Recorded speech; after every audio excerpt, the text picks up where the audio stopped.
ndashaka kuvuga ibintu Imana ikora ku buzima bwacu. Ubwacu ntidushoboye kubisobanura, ntidushoboye kugaragaza imigambi Imana ijya ikora ku buzima bwacu.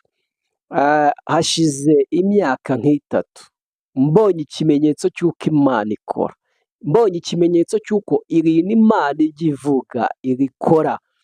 Nagiye gusenga mfite ikibazo cyari kitoroshye kabisa, gikomeye cyane. Ndavuga ngo Mana, nkeneye ibyo kurya kuko ndashonje.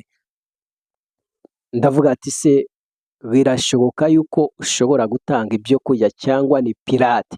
Abantu babivuga se urabikora cyangwa ni amagambo? Ndagenda ndavuga ngo Mana, hari ikintu kinzanye. Ati wacyumvise kandi uzagikore. Nditahira. Noneho ndimo ndasenga numva Imana irambwiye ngo usibye n'ibyo kurya nzakurihira ishuri. Haleluya.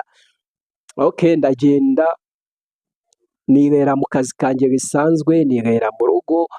Hashize igihe numva ijwi rirambwiye ngo jya kwiga kaminuza.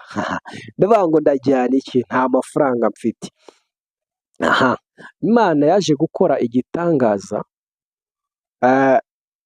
Ngurisha agateleviziyo kanjye nari mfite. Ndavuga ngo aka gateleviziyo nkagize minerevare, ndagenda ndakagurisha njya kwiga. Ubu ndangije imyaka 2 muri kaminuza. Biturutse kuki? Kuko Imana ishoboye byose. Iyo ikubwiye ikintu ishoboye kugikora. Wowe usabwa iki? Usabwa kwizera, ugasenga, ukemerera Imana igakora ibidasanzwe ku buzima bwawe. Ishoboye kurema ibidafatika.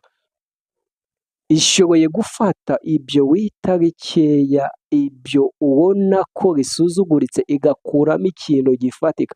Ibintu Imana ikora ubwacu bijya biducanga, bikatunezeza, bitewe yuko ubwacu nta kintu twabihinduraho. Icyo usabwa ni ugusenga, ni ukwihana, ugategereza ubushake bw'Imana. Ibyo yavuganye nawe urimo usenga, mu muhanda, mu ishyamba, mu mazi, mu rusengero, izabikora. Akira ijambo ry'Imana. Kora subscribe, ukurikirane ibiganiro byacu kugira ngo ujye wumva iby'Imana ikora. Murakoze.